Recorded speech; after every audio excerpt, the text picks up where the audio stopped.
There was a hot date on the Piers Morgan show last night between Rabbi Shmuley and Muhammad Hijab. This was really, I mean, look, I'll be honest with you guys. This is more spectacle than seriousness, because the debate was... It's very Three Stooges. Yeah, this was like an early episode of the DueDissidence podcast. Just two irritable people screaming over each other for an hour.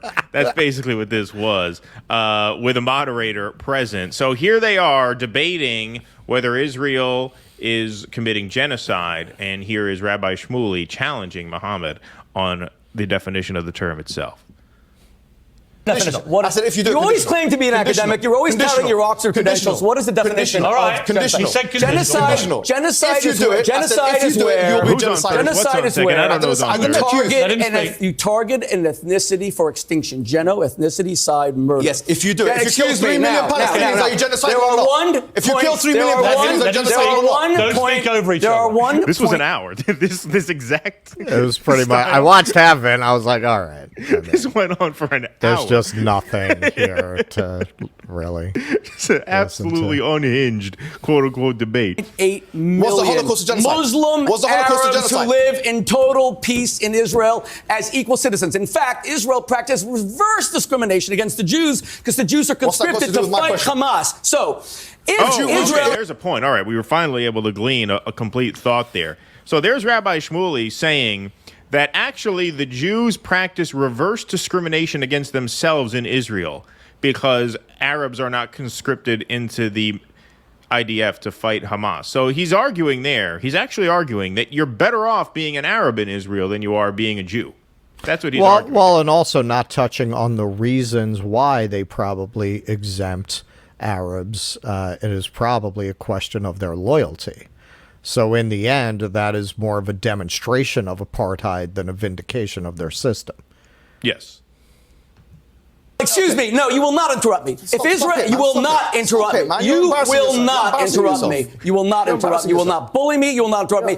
I am not afraid of you. Stop saying the Jews tremble. Now, let me be clear. Let me be clear. We're getting nowhere if you shout over each other. Well, then you need to control your guests with all due respect. Okay? He said he need to control both. Wise guy, eh? If Israel was interested in a genocide of the Palestinians, why do they have 1.8 million equal Arab Muslim citizens who are in the Israeli Supreme Court, who are 1/3 of the medical profession? Do you know that an Arab judge put the president of Israel in jail for accused rape? That was Moshe Katsav. That's how. Oh, is that right? This is very similar to the argument, hey, Ukraine doesn't have a Nazi problem. Their president is Jewish. How could they have a Nazi problem? Right. And as Russell says, except for all the Nazis, they have these Arabs in Israel that they use as tokens for specifically when they're confronted on things like this. Russell, you were talking about that. Exactly, yeah. These are the descendants, and in some cases, the actual original residents who managed to hold on to their land through the Nakba. And they use these people as a shield against accusations of being an apartheid state. But what I wish the guest would have asked him is, so what if a Palestinian marries an Israeli? Can they get citizenship? Right. They still don't have full citizenship rights, which is why probably they're not conscripted to fight. Because how do you make someone fight for your army when they're not a full citizen? Right. I mean, well, there's another question. Why don't you draft Arabs? Because that would be very interesting to have him. Why? Well, because if you say, well, it's a form of reparations for what?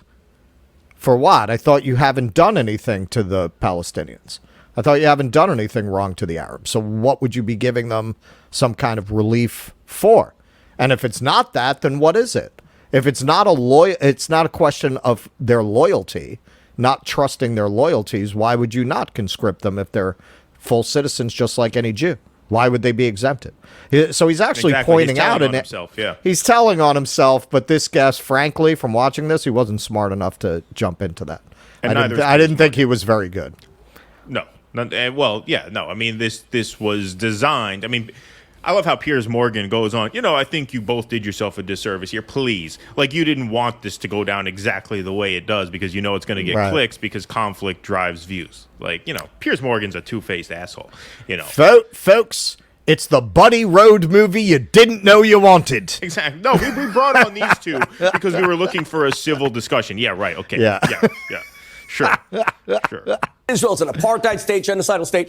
This man sitting next to me, Mohammed Hijab, will not distinguish between self-defense when Hamas comes to brutalize and murder your people versus when an army like Britain, like France, stops, retaliates to simply protect their citizens. You don't believe the Jews should have a right to defend themselves? Say it outright then say it. The Jews have the right to defend themselves. They do. Yes, they do. So that's why we have to go. Everybody has a right to defend themselves. That's why we have to go into Gaza. Wow. There you go.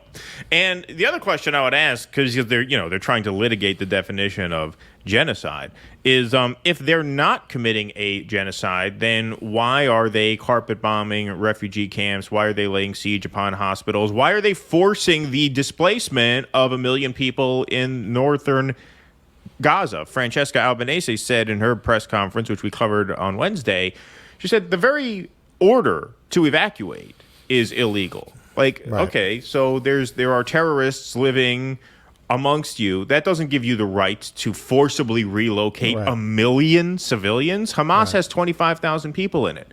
You're going to forcibly relocate and displace 1 million people? Just that displacement is going to come with a lot of death down the road. We learned that in the Iraq War, right? Only a couple 100,000 Iraqis were killed in combat. Hundreds of thousands more died as a result of having their entire lives upended. These are not people of great means, right? Forcing people who don't have much to begin with to literally not even pack up and leave. They can't pack up. They have to just leave. They walk with their hands up 7 kilometers south.